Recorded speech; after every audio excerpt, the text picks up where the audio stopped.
Assalamualaikum warahmatullahi wabarakatuh. Perkenalkan, nama saya Bu Kunti Ulinima, biasa dipanggil Bu Uli. Saya di sini mengajar prakarya sama seperti di kelas sebelumnya, kalian di kelas 8. Nah, untuk materi yang saya sampaikan ini nanti tentang prinsip kerajinan bahan keras.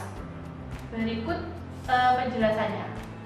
Sekarang perhatikan tentang materi yang saya berikan ini tentang prinsip kerajinan bahan keras.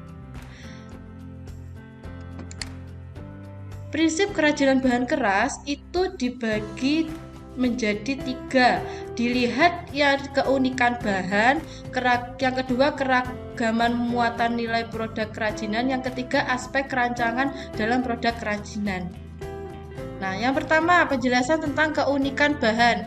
Maksudnya keunikan bahan ini yaitu keunikan bahan dapat dikatakan unik karena bahan yang ada mudah dicari dan mudah untuk didapatkan. Mengingat bahan-bahan tersebut terdiri dari berbagai jenis bahan, yaitu bahan alam, buatan, limbah organik, dan limbah anorganik. Nah, contohnya yaitu keunikan bahan kayu ini bisa dijadikan untuk produk kerajinan. Contohnya yaitu kursi dan meja. Nah, yang kedua itu keragaman muatan nilai produk kerajinan. Nah, banyaknya bentuk kerajinan tidak terlepas dari gagasan atau ide manusia yang dapat berawal dari suatu pikiran yang selanjutnya dapat merupakan suatu karya dengan muatan besar tertentu. Nah, keragaman ini dibagi menjadi 4, yaitu produk dengan nilai fungsional, produk dengan nilai informatif, produk dengan nilai simbiolik, yang terakhir produk dengan nilai prestis atau wibawa. Untuk penjelasannya yaitu yang pertama, produk dengan nilai fungsional. Ini maksudnya suatu hal yang dirancang untuk mampu melakukan kegiatan yang praktisal dan lebih mengutamakan fungsi dan berguna ketimbang hal-hal yang berbau dekoratif atraktif. Contohnya yaitu kursi dan kayu.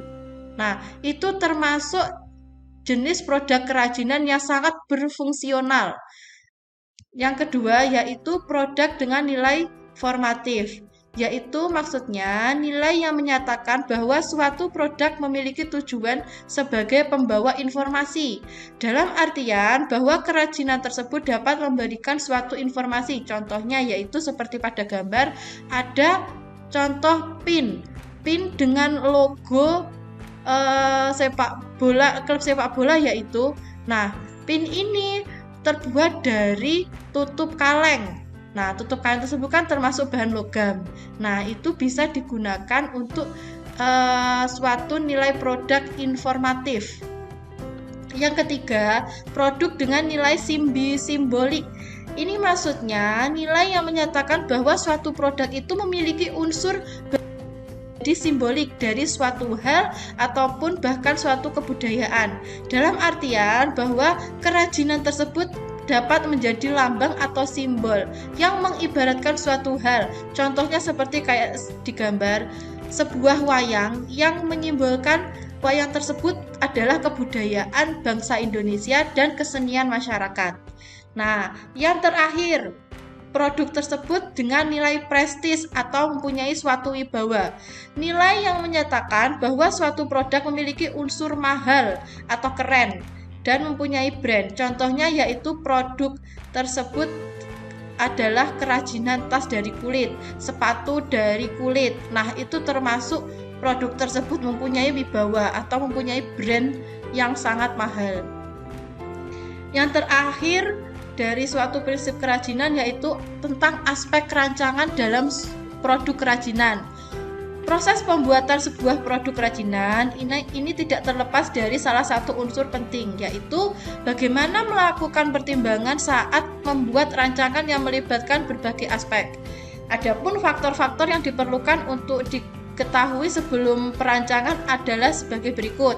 Yang pertama, faktor teknis. Yang kedua, faktor ekonomis. Yang ketiga, faktor ergonomis, yang keempat faktor sains dan teknologi, yang kelima faktor estetika, yang keenam yaitu faktor kondisi lingkungan.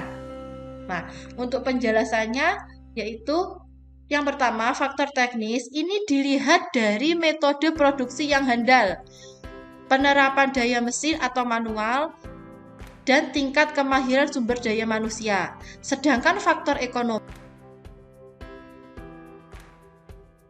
saingan, sistem pemasokan atau distribusi, kebijakan cipta atau hak cipta, lalu nilai jual dan keberadaan suku, cadang atau sumber daya bahan dan alat, lalu selera masyarakat terhadap produk tersebut. Sedangkan faktor ergonomis itu memberikan suatu kenyamanan, keamanan, kesesuaian, dan kepraktisan. Nah, selanjutnya faktor sains dan teknologi.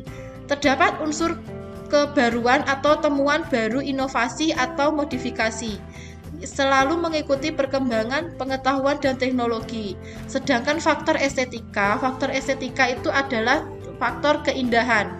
Ini menampilkan suatu keindahan, memiliki daya pikat, terjadi keserasian, penggarapan yang rinci atau detail, perupaan atau pewarnaan, kesan atau gugahan yang ditampilkan.